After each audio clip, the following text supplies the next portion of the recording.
नमः शिवाय। आपका हमारे YouTube चैनल में बहुत बहुत स्वागत है। आज की कथा में हम विशेष रूप से शिवानंद का अवतार, गृहपति का अवतार, शिव जी के 10 अवतार, एकादश रुद्रों की उत्पत्ति, दुर्वासा का चरित्र तथा हनुमान जी के अवतार की कथा का श्रवण करेंगे। सूत जी कहते हैं, नंदीश्वर बोले, प्रभु शार्दुल नामक शिव का अवतार सुनो। सदाशिव ने देवताओं के निमित्त जलती हुई अग्नि के समान सरब रूप भी धारण किया था तथा भक्तों के हित के लिए शिव जी के अनेक अवतार हुए हैं, जिनकी संख्या करने को कोई सामर्थ्य नहीं है। जब जय विजय द्वारपालों को शाप दिया था, तब वे दोनों द्वितीय पुत्र कश्यप से उत्पन्न हुए। उनमें पहला पुत्र हिरण्यकशिपु और दूसरा हिरण्याक्ष हुआ। जब इन्होंने बड़ा उपद्रव किया तो ब्रह्मा जी के आग्रह से विष्णु जी ने बारहा रूप धारण कर हिरण्याक्ष को मारा, जिससे उसके भाई कशिपु ने विष्णु जी के ऊपर बड़ा क्रोध किया। उसने 10,000 वर्ष तक घोर तप कर ब्रह्मा जी को प्रसन्न किया और ब्रह्मा जी के वर से वह अबध्य हुआ। फिर अपने सोड़िता नामक नगर में जाकर तीनों लोगों को बस में कर राज्य करने लगा। वह देवताओं तथा ऋषियों को कष्ट देता हुआ धर्मों को लोपक तथा ब्राह्मणों को पीड़क बड़ा पापी हुआ। उसने विष्णु भक्त अपने पुत्र प्रहलाद से द्रोह किया। तब एक दिन संध्या समय सवा स्तंभ से क्रोध में भरकर नरसिंह जी शरीर धारण कर प्रकट हुए और तत्क्षण संपूर्ण दैत्यों को मार डाला। यद्यपि हिरण्यकशिपु ने उनसे कठिन युद्ध किया, तथापि देवताओं के देखते देखते परमेश्वर नरसिंह ने उसे देहली पर से खींच अपनी गोदी में डालकर अपने नखों से उसका शरीर शीघ्र ही फाड़ डाला। उसके मरने से संसार सुखी हो गया, परंतु देवता अब भी सुखी न हुए। प्रहलाद जी को और लक्ष्मी जी को बड़ा आश्चर्य हुआ। नरसिंह जी का क्रोध किसी प्रकार शांत ही न होता था। संसार व्याकुल हो गया। देवताओं को दुख हुआ कि अब क्या होने वाला है। उनकी शांति के लिए देवताओं ने प्रहलाद जी को उनके पास भेजा। प्रहलाद जी ने जाकर नरसिंह की स्तुति प्रारंभ की। स्तुति से प्रसन्न हो कृपानिधि नरसिंह जी ने प्रहलाद को हृदय से गले लगाया। उनका क्रोध कुछ शांत हुआ, परंतु अब भी उनमें पूर्णतः शांति न आई। तब दुखी हो देवगणों ने शंकर जी की शरण में जाकर उनकी बड़ी स्तुति की और कहा, अब भी नरसिंह जी की ज्वाला शांत नहीं हो रही है। हे देवेश, आप उन्हें शांत कीजिए। भक्त वत्सल शंकर जी ने देवताओं को अभय कर कहा, तुम लोग निज स्थान को जाओ, मैं उन्हें शांत करूंगा। जब वह देवता आनंद पूर्वक शिव जी को स्मरण करते हुए चले गए। नंदीश्वर बोले, देवताओं से पार्थिव परमेश्वर ने नरसिंह के हरण का विचार किया। उन्होंने प्रलय कर भैरव रूप महाबली वीरभद्र को बुलाकर कहा कि भैरव, बिना समय में ही देवताओं को नरसिंह से इस प्रकार भय उत्पन्न हो गया है, अतः नरसिंहाग्नि को अपने भैरव रूप से यथाशीघ्र शांति से शांत करो। परंतु जब न माने, तब मेरे परम भाव भैरव रूप को दिखाकर उन्हें शांत करना। इस प्रकार शिव जी की आज्ञा ले गणाध्यक्ष शांत शरीर धारण कर शीघ्र ही वहां पर जा पहुंचे जहां नरसिंह जी थे। तब जैसे पिता पुत्र से बलयुक्त बोलता है, उसी प्रकार नरसिंह जी के समझाते हुए वीरभद्र बोले, माधव, आपने संसार के सुख और स्थिति के लिए अवतार लिया है। पहले मत्स्य रूप से अपनी पूंछ में नौका बांधकर प्रलय के समुद्र में मनु जी को घुमाया था। फिर 12 रूप से पृथ्वी का उद्धार कर अब नरसिंह रूप से हिरण्यकशिपु को मारा है। आप ही ने वामन रूप धारण कर बलि को बांधा और आप ही सब प्राणियों के उत्पन्न करता तथा स्वामी और अविनाशी हैं। आप ही संसार के दुख हरण करता है और आपके समान कोई नहीं है। आपने जिस लिए नरसिंह अवतार लिया था, वह कार्य हो गया। अब अपने इस भीष्म नरसिंह रूप को शांत कीजिए। तब वीरभद्र की इस बात को सुनकर नरसिंह जी ने उससे भी अधिक क्रोध किया और पराक्रमी वीरभद्र से दांत किटकिटाते हुए महाघोर कठिन वचनों में इस प्रकार बोले, तुम यहाँ से चले जाओ, मैं इस चराचर जगत का इसी समय संहार कर दूंगा। मेरे ही अंश तथा शक्ति से ब्रह्मा और इंद्र आदि सब हुए हैं, सबका स्वामी मैं हूँ। तब विष्णु जी के इस अहंकारपूर्ण वचनों को सुनकर वीरभद्र को बड़ा क्रोध आया। उन्होंने होठ कपाते हुए विष्णु जी से कहा, क्या आप संसार के संहर्ता शिव जी को नहीं जानते? परंतु तुम्हें वह ज्ञात होना चाहिए कि मैं तुम्हारे संहार के निमित्त ही उन रुद्र की प्रेरणा से यहाँ आया हूँ। उन्हीं की शक्ति से युक्त हो एक राक्षस को मारा है, किंतु तुम उनका तत्व न जानकर अहंकार से गरजते हो। परंतु ना तुम सृजन करता, ना पोषण करता और ना संहार करता हो। हरि, तुम उन्हीं के अधीन हो। उनके अवतार लेते हो। अब तक भी तुम कर्म रूपधारी का जला हुआ कपाल शंकर जी की अस्थिमाला में विद्यमान है, जिसे कोई धारण नहीं कर सका। दक्ष के यज्ञ में मैंने ही तुम्हारा सिर काटा था। अब भी तुम्हारे पुत्र का 5वां सिर काटा गया, और जो अब तक नहीं जन्मा है। आदि से स्तंभ पर्यंत सारी शक्ति शिव जी की फैली है। उसी से तुम शक्तिमान होकर चारों ओर तेज से मोहित हो रहे हो। नरसिंह, यदि तुम अपनी आत्मा को अंतर्षित ना कर लोगे तो उसी समय मुझ भैरवी रूप क्रोध वाले शंकर का बड़ा वज्र मृत्यु के समान तुम पर पड़ेगा। संत कुमार जी बोले, नंदीश्वर जी, इसके पश्चात क्या हुआ? नंदीश्वर बोले, जब वीरभद्र ने ऐसा कहा तब नरसिंह जी अत्यंत क्रुद्ध हो उन पर झपटे। फिर तो आकाश में व्याप्त शिव जी का तेज प्रकट हो गया और वीरभद्र जी ने नरसिंह को अपनी भुजाओं में बांध इस प्रकार पकड़ लिया कि वे अत्यंत ही व्याकुल हो गए। फिर विष्णु जी को लेकर ऐसे उड़े कि भगवान शिव के वृषभ के नीचे लाकर डाल दिया। विष्णु व्याकुल हो गए। सब देवता और मुनीश्वरों ने शिव जी की स्तुति की। शिव जी से ग्रहित तथा परवश विष्णु का शरीर दीन हो गया। वे अंजलि बांध अपने मनोहर वचनों द्वारा शिव जी की स्तुति करने लगे। नरसिंह शिव जी से पराजित हो अशक्त हो गए। वीरभद्र ने उनके संपूर्ण अवयवों को अपने में लय कर लिया। सब देवता उन कल्याणकारी परमेश्वर की स्तुति करने लगे। तब देवताओं के इन वचनों को सुनकर परमेश्वर उन पुरातन देवताओं और महर्षियों से बोले, आप लोग घबराइए नहीं, इससे विष्णु की महत्ता कुछ न्यून नहीं होगी। वह अब भी मेरे भक्तों के वरदाता और मेरे भक्तों के नमस्कृत हुआ करेंगे। ऐसा कहकर वे पक्षीराज नरसिंह के शरीर को लेकर पर्वत पर चले गए। तभी से भगवान शंकर नरसिंह के कर्मधारी हुए और अपनी मुंडमाला में उनके मुख को मिला लिया है। नंदीश्वर जी बोले, ब्रह्मपुत्र, अब शशि शेखर के उस चरित्र को सुनिए कि जो उन्होंने विश्वानर के घर अवतार लिया था। पूर्व समय में नर्मदा के तट पर नर्मपुर नामक एक नगर था, जिसमें शिव भक्त विश्वानर नामक एक मुनि रहता था। वह संपूर्ण शास्त्रों का वेत्ता और शिव जी के चरणों में निपुण तथा लोकाचार में चतुर था। सुचिस्मति नामक ब्राह्मण की कन्या से उसका विवाह हुआ। उसकी पतिव्रता स्त्री ने उसकी बड़ी सेवा की तो उसने प्रसन्न हो उसे वर देना चाहा। पत्नी ने कहा, यदि आप प्रसन्न हैं तो मुझे महादेव के समान पुत्र दो। तब उसके ऐसे वचन सुन वह व्रती ब्राह्मण समाधि में स्थित हो इस पर विचार करने लगे कि स्त्री ने कितना दुर्लभ वर मांगा है, परंतु जो कुछ हो भगवान शंभु की इच्छा बिना कुछ नहीं होता। ऐसा विचार कर उस एक पत्नी व्रत में स्थिति ब्राह्मण ने अपनी पत्नी से कहा, विश्व के ईश्वर भगवान शिव हैं, मैं वहाँ तप करने जाता हूँ। ऐसा कह वह काशी में जा मणिकर्णिका घाट पर उनके दर्शन कर अपने सैकड़ों जन्मों के पाप दूर कर लिए तथा वहाँ के विश्वेश्वर आदि शिवलिंगों के दर्शन करे।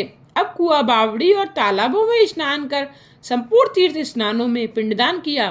फिर सहस्त्रों प्रकार के भोजन आदि से वहाँ के ब्राह्मणों एवं मुनियों को तृप्त कर सब लिंगों की पूजा योग्य यथोचित उपचार पूजन किया और बार बार यह विचरता रहा कि क्या इन लिंगों द्वारा पुत्र कामना निश्चितता को प्राप्त होगी।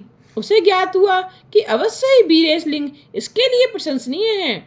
उसने वर्षों उस लिंग की पूजा द्वारा अपनी स्त्री के मनोरथ सिद्ध करना चाहा। इस प्रकार उस धीरकृत ब्राह्मण ने उस वीरेश लिंग की यथाविधि पूजा की। 1 वर्ष तक निराहार और केवल जल पीकर अद्भुत तप किया। तब 13वें महीने में जब एक दिन वह प्रातःकाल तिरुपति गंगा के जल में स्नान कर लिंग का पूजन करने गया तो उसी समय उस तपोवन लिंग के मध्य भाग में स्थित हुए 8 वर्ष के एक सुंदर बालक को देखा, जो बड़ा ही सुंदर पीली जटा और मुकुट लगाए नग्न तथा हंसता हुआ उसकी ओर देख रहा था। तब उस बालक को प्राप्त कर मुनि के हर्ष का अंत न रहा। उन्होंने रोमांचित हो हृदय से उसे बारंबार नमस्कार किया। 8 पद्मों से युक्त उस परमानंद शंभु की स्तुति कर उन्हें संतुष्ट किया। तब इस प्रकार जब उस ब्राह्मण ने अपने हाथ बांध पृथ्वी पर गिरकर उन्हें दंड प्रणाम किया तो उस बालक ने अत्यंत प्रसन्न हो विश्वानर से कहा कि ब्राह्मण, मैं तुमसे प्रसन्न हूँ, वर मांगो। इस पर विश्वानर ने कहा, प्रभु, आपने कुछ भी अज्ञात नहीं है, मुझे मांगने से ऐसा दीन वचन क्यों कहते हो? हे महेश, आपकी जैसी इच्छा हो वैसा कीजिए। तब विश्वानर के ऐसे वचन सुनकर बालक रूप उस पवित्र देवता ने कहा, विश्वानर, तुमने जो सुचिस्मति से पुत्र होने का विचार किया वह शीघ्र ही पूरा होगा। मैं स्वयं ही तुम्हारी स्त्री से पुत्र रूप में प्रकट होऊंगा और वहाँ मेरा नाम गृहपति होगा। अभिलाष्टक स्रोत जो शिव जी के समीप में पाठ करेगा उसे 1 वर्ष में दायक होंगे। यह बंध्या के भी पुत्र करने वाला अभिलाष्टक स्रोत है। शिव अंतर्ध्यान हो गए और विश्वानर अपने घर चला गया। नंदीश्वर बोले, उस ब्राह्मण ने घर में आ अपनी स्त्री से सब समाचार कह सुनाया। समय पर उसकी स्त्री गर्भवती हुई। शुभ लग्न में सुंदर योग होने पर चंद्रमा के समान मुख वाला पुत्र उस ब्राह्मण की स्त्री सुचिस्मति से सूतिका गृह से उत्पन्न हुआ। देवताओं ने दुंदुभी बजाई। मरीचि, अत्रि, पुलह, पुलस्त्य, क्रतु, अंग्रा, वशिष्ठ, कश्यप, अगस्त्य, विभांड, मुग्दल, लोमस, लोमचरण, भरद्वाज, गौतम, भृगु, गालव, गर्ग, जातकर्ण्य, हर्षासर, आप स्तंभ, याज्ञवल्क्य, यज्ञ, वाल्मीकि, शतातप, लिखित, शिलाद, शंख, जमदग्नि आदि विश्वानर के आश्रम पर आए।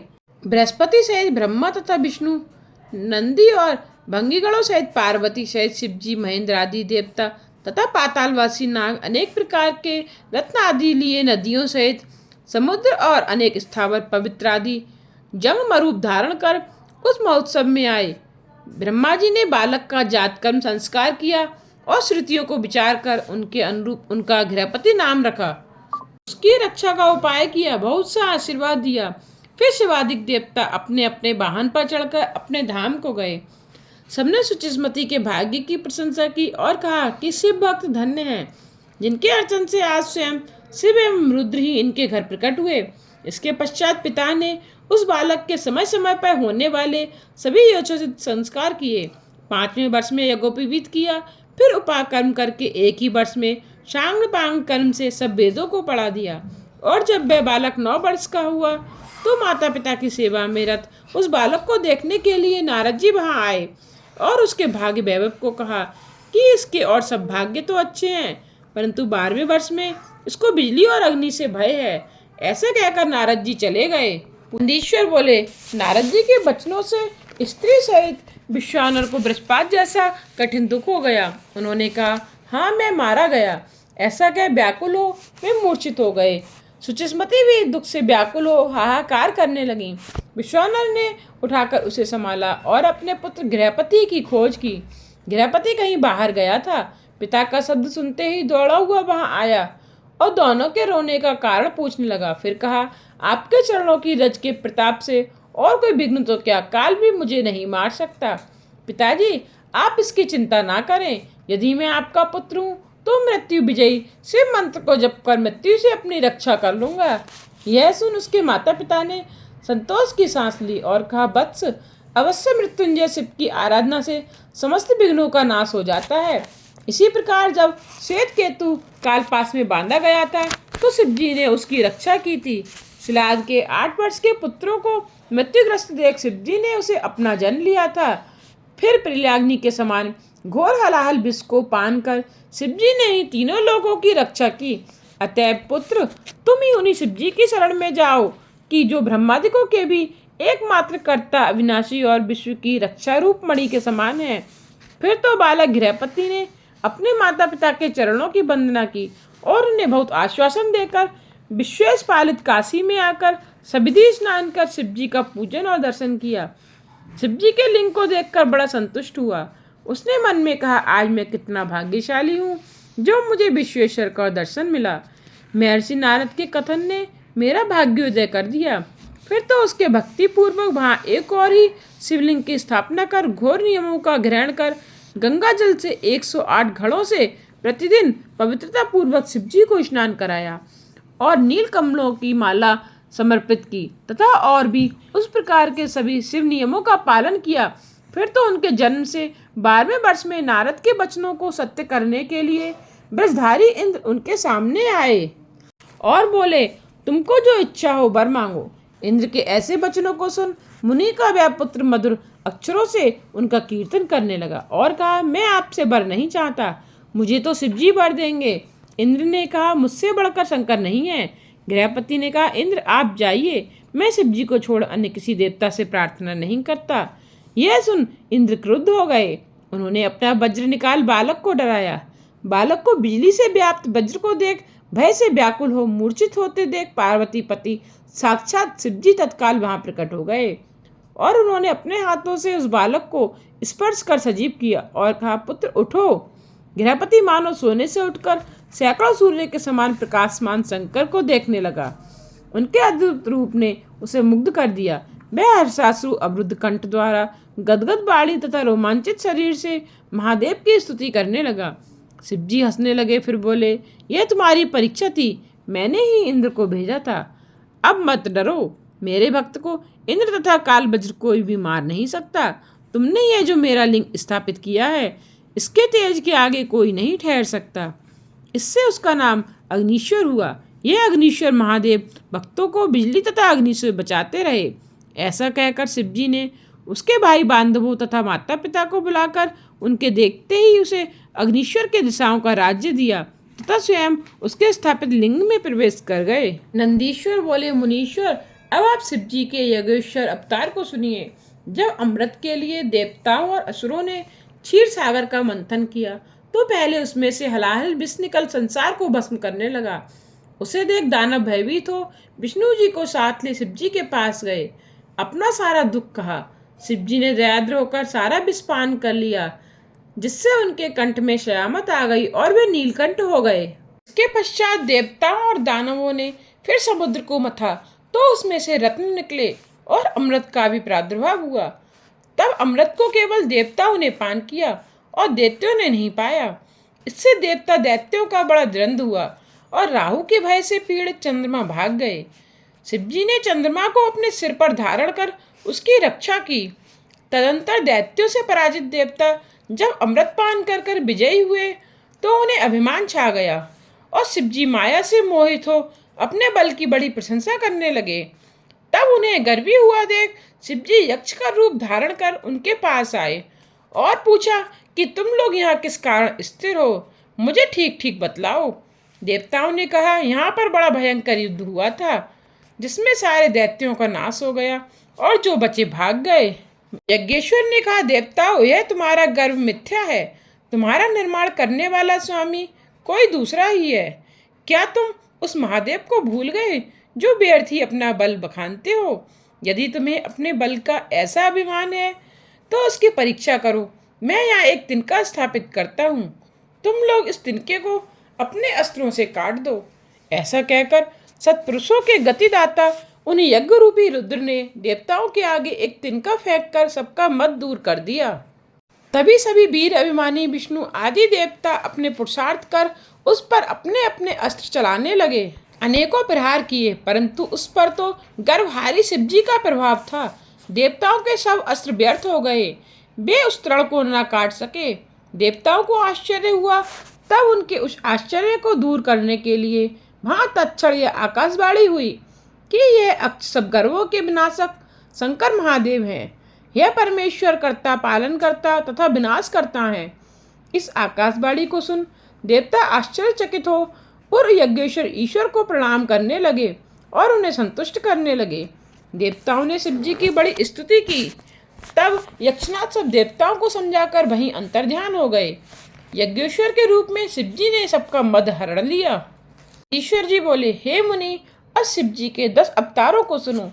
उसमें पहला महाकाल नामक सज्जनों को भक्ति तथा मुक्ति देने वाला है और उसकी महाकाली शक्ति भक्तों को सर्वदा इच्छित फल देने वाली है। दूसरा तारा नामक अवतार अपने सेवकों को सुख और भुक्ति तथा मुक्ति दाता है। तीसरा बाल नामक भुवनेश अवतार और उसकी बाल भुवनेश नामक शक्ति हुई। चौथा षोडश नामक विदेश की सोशली शक्ति हुई जो भक्तों को सुख और मुक्ति देने वाली है। पांचवा भैरव की गिरजा नामक भैरवी शक्ति श्रेष्ठ उपासकों की कामनाएं पूर्ण करने वाली है। छठवा सिन्मस्तका गिरिजा नामक शक्ति भक्तों के मनोरथों को पूर्ण करती है।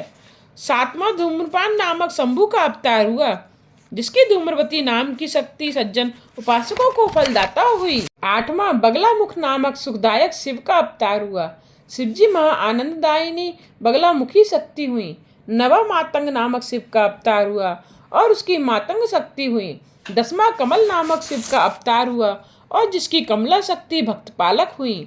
यह शिवजी के 10 अवतार सज्जन भक्तों को सर्वदा सुखदायक तथा भक्ति मुक्तिदायक हैं। भगवान शंकर के 10 अवतार तंत्र शास्त्र से संबंधित हैं और इनकी शक्तियों की अद्भुत महिमा है।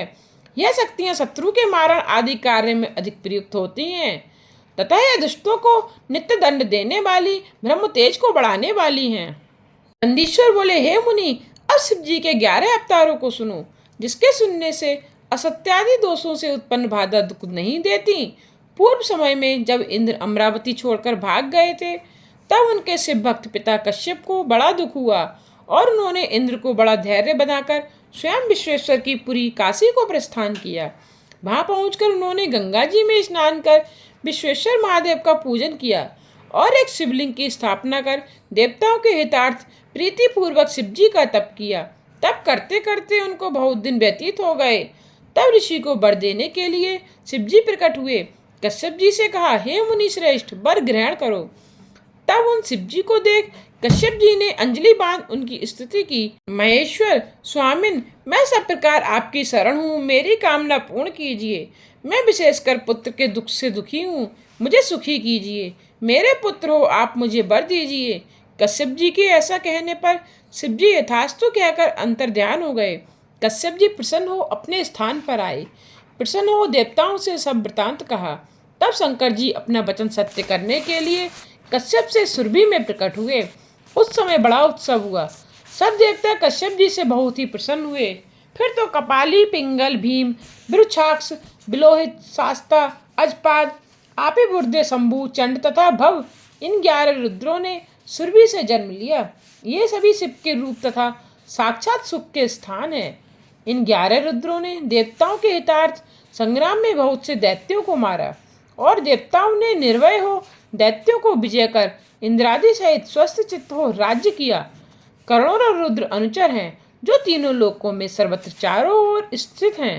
नंदीश्वर बोले, मुनि, परम तपस्वी महर्षि अत्रि जो अनुसुईया के पति थे, उन्होंने ब्रह्मा जी की आज्ञा से पुत्री की इच्छावश स्त्री सहित जब ऋग्य नामक पर्वत पर जाकर विंध्याचल के समीप नदी के तट पर स्थित होकर ईश्वर की प्रसन्नता के लिए घोर तप किया, तो उनके सिर से बड़ी तीक्ष्ण अग्नि की ज्वाला प्रकट हुई। उस ज्वाला से संपूर्ण लोग भस्म होने लगे। ऋषि मुनि और इंद्र आदि देवता तृप्त हो गए। तब इंद्र को साथ ले सब देवता ब्रह्मा जी के पास गए, अपना दुख निवेदन किया। ब्रह्मा जी विष्णु को साथ ले देवताओं सहित शिव जी के स्थान को गए। सबने मिलकर एक स्वर से शिव जी की बड़ी स्तुति की। फिर अत्रि के परम तप से उत्पन्न अग्नि का दुख कहा। शिव जी ब्रह्मा विष्णु के साथ बैठ संपत्ति करने लगे। फिर अत्रि ऋषि को वर देने के लिए वे तीनों देवता उनके आश्रम पर पहुंचे। अत्रि जी ने सबके चिन्हों से पहचान कर सबकी अलग अलग स्तुति की। फिर कहा, ब्रह्मा, विष्णु, शिव, आप संसार भर के पूजनीय माने गए हैं तथा प्रभु, ईश्वर, सृजन, रक्षा और विनाश करने वाले हैं। परंतु मैंने तो केवल एक शिव जी के ही पुत्र के कारण स्त्री सहित उनका ध्यान किया था। फिर आप तीनों देवता क्यों चले आए? मेरे इस भ्रम को दूर कर मुझे इच्छित वर दीजिए। तीनों देवता बोले, मुनिराज, जैसा आपने संकल्प किया होगा वैसा ही होगा। हम तीनों देवता ब्रह्मा, ईश्वर तथा विष्णु समान हैं, अतः हमारे अंश से तुम्हारे 3 पुत्र प्राप्त होंगे। ऐसा कह वे तीनों देवता अपने अपने स्थान को चले गए। अत्रि मुनि भी वर पाकर सा आनंद अपने स्थान को गए और अनुसुईया सहित बड़े प्रसन्न हुए। फिर तो उस अनुसुईया से ब्रह्मा, विष्णु और शिव रूप से तीनों देवता उत्पन्न हुए। ब्रह्मा के अंश से चंद्रमा, विष्णु के अंश से दत्त तथा शिव जी के अंश से मुनि श्रेष्ठ दुर्वासा जी उत्पन्न हुए। दुर्वासा जी ने दयालुता बस बहुतों के धर्म की परीक्षा की।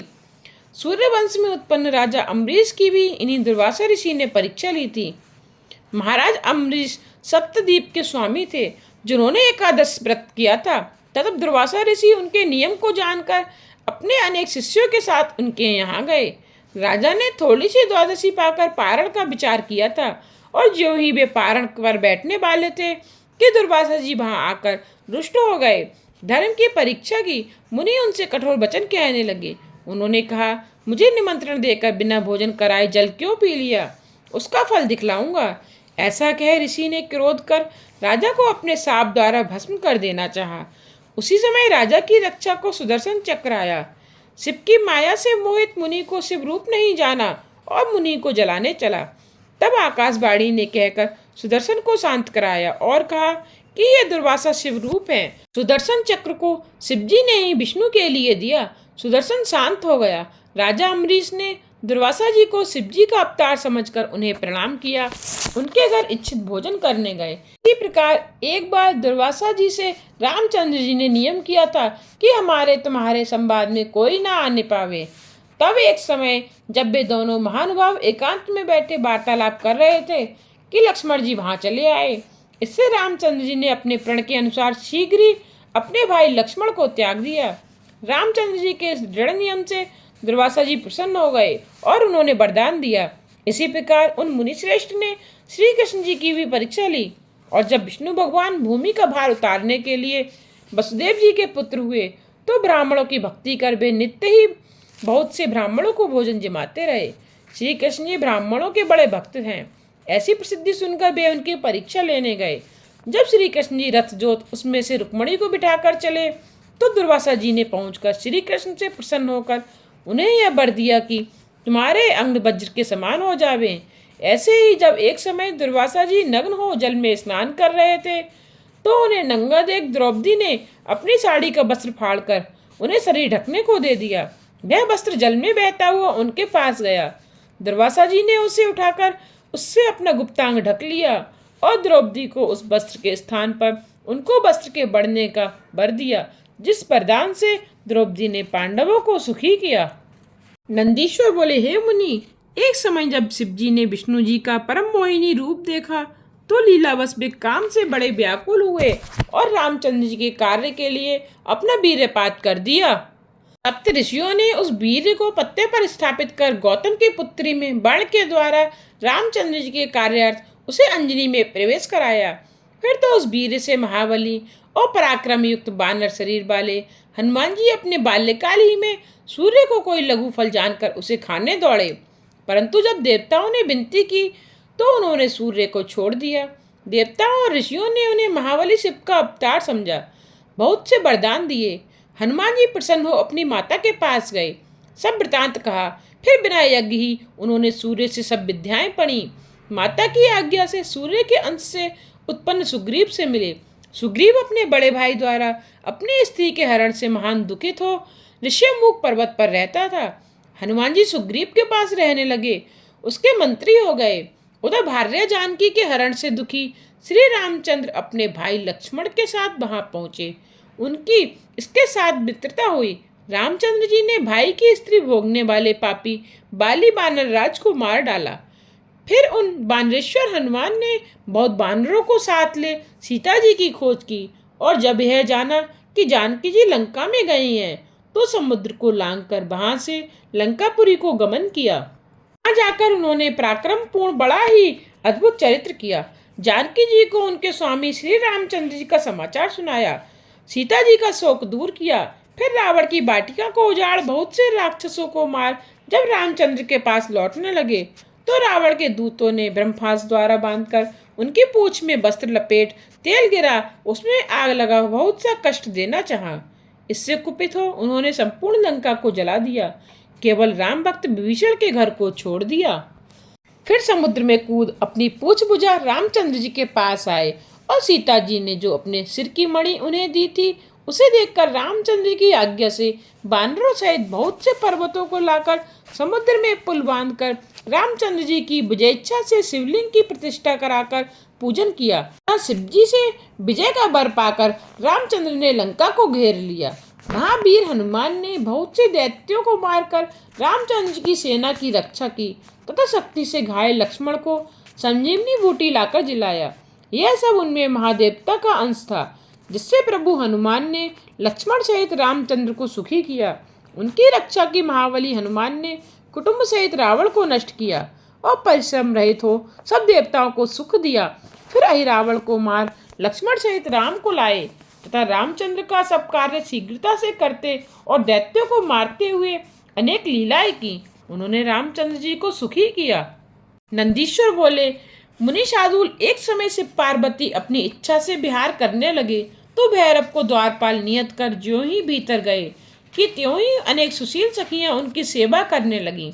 इसके पश्चात परम स्वतंत्र शिवजी कुछ ही देर अनेक लीला कर प्रसन्न हो गए और उन्मत्त पार्वती जी द्वार से बाहर जाने लगीं। द्वार पर भैरव द्वारपाल थे। तब ज्यों ही भैरव की दृष्टि पार्वती जी पर पड़ी कि उनके मन में विकार आ गया और वे पार्वती जी को स्त्री के भाव से देखते हुए उन्हें बाहर जाने से रोकने लगे। पार्वती जी उनके भाव को समझ गईं। उन्हें भैरव के प्रति बड़ा क्रोध आया। फिर तो उन पार्वती ने उस भैरव को शाप दे दिया कि तूने मुझको स्त्री की दृष्टि से देखा है, इस प्रकार तू पृथ्वी पर जाकर मनुष्यपन प्राप्त करेगा। पार्वती जी द्वारा भैरव के शापित होने से भैरव को बड़ा दुख हुआ। तब शिव जी वहां आकर भैरव को आश्वासन देने लगे, परंतु देवी का शाप, भैरव शीघ्र ही पृथ्वी पर आकर मनुष्य योनि में बैताल हो गए। इसके पश्चात उनके स्नेह से पार्वती सहित शिवजी ने भी लौकिक गति का आश्रय ले लीलावश पृथ्वी पर अवतार लिया। अब यहाँ शिवजी का नाम महेश और पार्वती का नाम शारदा हुआ। नंदीश्वर बोले, ब्रह्म से जरा और मृत्यु से व्याकुल हो देवता और दैत्य परस्पर रत्नों के लेने की इच्छा से क्षीर सागर का मंथन करने चले तो समुद्र किसके द्वारा मथा जाए, यह विचार हुआ। तब यह आकाशवाणी हुई कि तुम देवता दैत्य अपनी बुद्धि से क्षीर सागर का मंथन करो, तुम्हारा यह कार्य हो जाएगा, इसमें कुछ संदेह नहीं है। इसके लिए तुम मंदराचल को मथानी और बासुका की रस्सी बनाओ। तब देवता और दानव दोनों मिलकर मंदराचल पर्वत को समुद्र में ले जाने के लिए उजाड़ने लगे और अपनी भुजाओं से उखाड़कर उसे क्षीर सागर में ले जाने लगे, परंतु समुद्र में प्रवेश करने में असमर्थ हुए और उनका बल क्षीण हो गया। मंदराचल देवताओं और दैत्यों के ऊपर गिर पड़ा। कितने ही देवता और दैत्य उसमें दब गए। पश्चात सचेत होने पर शिवजी की स्तुति करने लगे। शिवजी ने उन्हें बल दिया। अब वे उस पर्वत को उठाकर क्षीर सागर के उत्तर तट पर ले जाकर जल में डाल आए। फिर बासुका की रस्सी बनाकर रत्नों के लिए क्षीर सागर का मंथन किया। देवलोक की महेश्वरी भृगु की पुत्री लक्ष्मी निकली। धनवंतरी वैद चंद्रमा पारिजात कल्प वृक्ष उच्च श्रवा घोड़ा ऐरावत हाथी मदिरा हरि का धनुष शंख कामधेनु कौस्तुभ मणि तथा अमृत निकला। साथ ही कालकूट विष भी निकला और जब अमृत निकला तब उनमें से लक्ष्मी शंख कौस्तुभ तथा खंग को विष्णु जी ने ग्रहण किया और उच्च श्रवा नामक सुंदर घोड़े को सूर्य ने लिया। इंद्र ने पारिजात कल्प वृक्ष तथा ऐरावत हाथी को लिया और भक्त वत्सल शिवजी ने कालकूट विष को अपने गले उतार देव रक्षा के लिए भयभीत चंद्रमा को अपने सिर पर धारण किया। दैत्यों ने रमण कराने वाली मदरा ली और मनुष्यों ने धन्वंतरी वैद को लिया। मुनीश्वरों ने कामधेनु गौ को ग्रहण किया तथा वे सामान्य स्त्रियां थीं, वे सब मोहिनी रूप हो गईं। इसके पश्चात अमृत के लिए मलिन चित्त हुए तथा विजय चाहने वाले देवता और राक्षसों में परस्पर घोर संग्राम हुआ और सूर्य के समान तेजस्वी बलि आदि दैत्यों ने बलपूर्वक देवताओं को जीत अमृत घट को छीन लिया। तब दैत्यों से पराजित देवता शिवजी की शरण में गए और शिवजी की आज्ञा से विष्णु ने मायापूर्वक स्त्री का वेश धारण कर दैत्यों से अमृत छीन देवताओं को पिला दिया। दैत्यों ने उस मोहिनी के निकट जाकर कहा कि हमको भी अमृत को पिलाओ, पंक्ति में भेद न होने पावे। शिवजी की माया से मोहित दैत्यों ने अमृत बांटने के लिए उस कपट रूपधारी विष्णु को दिया। इसी समय उन दैत्यों ने अमृत से उत्पन्न हुई उन सुंदर स्त्रियों को देखा तो वे उधर मुड़ गए और उन्हें अपने स्थान में ले जाकर रखा। शिव की माया से उनके बड़े से बड़े सुंदर गुप्त स्थान बन गए।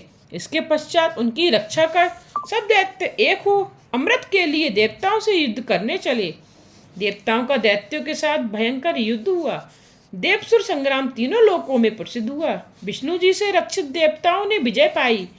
महात्मा विष्णु ने सब दैत्यों को मोहित कर दिया। वे पाताल के विवरों में समा गए। वहां उन्हें दैत्यों द्वारा स्थापित बहुत सी चंद्रमुखी स्त्रियां दिखाई पड़ी। विष्णु जी ने उन सबके रमण कर अनेक युद्ध दुर्मुद पुत्रों को उत्पन्न किया। इन्होंने पाताल से लेकर पृथ्वी तक में बड़ा उपद्रव किया। उनसे मुनियों और देवताओं को बड़ा कष्ट हुआ। ब्रह्मा जी मुनियों को साथ ले कैलाश स्थित शिवजी के पास गए। सबने मिलकर शिवजी की स्तुति की। उस स्तुति से प्रसन्न हो शिवजी ने वृषभ का रूप धारण कर विष्णु को पाताल से लाने की इच्छा की तथा देवताओं को आश्वासित किया। नंदीश्वर बोले, अब शिवजी ने वृषभ रूप धारण कर गर्जते हुए पाताल में प्रवेश किया।